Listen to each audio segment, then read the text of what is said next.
की करिए जी, चलो मैं कर देना, कर देने जी। नहीं देखो जी, अगर थोड़ा मूड ना हो तो फिर मैं मौला मौला कर जाना, थोड़ा कुछ सलाह मशवरा कर। इकरार हैदर साहब बराए मेहरबानी जरा मिंबर पाक ते तशरीफ ले आउण जी। भाई इकरार हैदर साहब बराए मेहरबानी मिंबर पाक ते तशरीफ ले आउण। दो ऐलान मजीद समात फरमा लो। बस बस बस बस बस बस बस बस बस हाथ पीछे करो, आदि हाथ पीछे करके, पीछे हाथ पीछे करके, तुसी ऐलान करो, हाथ पीछे करके। ये जेड़ा तुसा जाकरा माहौल बनाया ना, अब बंद करो। हाथ क्यों रखे सीने पे?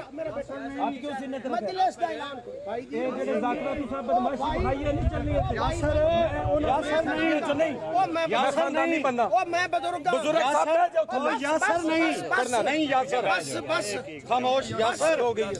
यासर खामोश। ओ भलिया नहीं नहीं राणा साहब ठीक हो जाए। यासर खामोश। वाह भाई वाह, बस बस बस कमाल हो गई है। बस बताओ साहब ऐलान करो। फेसबुक वेख के अपने झाके ना खोलो, हर छह सेक्रेटरी इस तरह नहीं, मैं बर्दाश्त करने वाला नहीं। खुराना साहब तशरीफ रखो, अपनी वारी का इंतजार करो, बस अपनी वारी का इंतजार करो। कमाल हो गई है।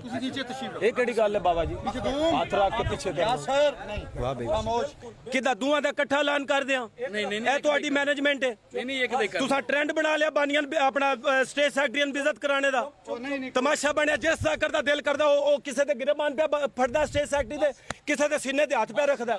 ਸਨ ਕਮੀ ਸਮਝਿਆ ਨਾ, ਤਮਾਸ਼ਾ ਬਣਿਆ। ਉਹਨਾਂ ਨੂੰ ਪੜਨ ਦਿਆ, ਇਕਰਾਰ ਦੀ ਨਾ ਮੰਨਾ, ਕਰਾਂ ਐਲਾਨ ਉਹਨਾਂ ਦਾ, ਮੈਂ करा ऐलान होना था। ठीक है खोलो जी स्पीकर, खोलो जी स्पीकर खोलो। हद हो गई है। अपनी मैनेजमेंट वेखो तुसी, सदके तुहाडी मैनेजमेंट दे 6 बंदे मैंने प्रोग्राम पे देंदे न, इज्जत करांदे हो पे मुल्क तमाशा।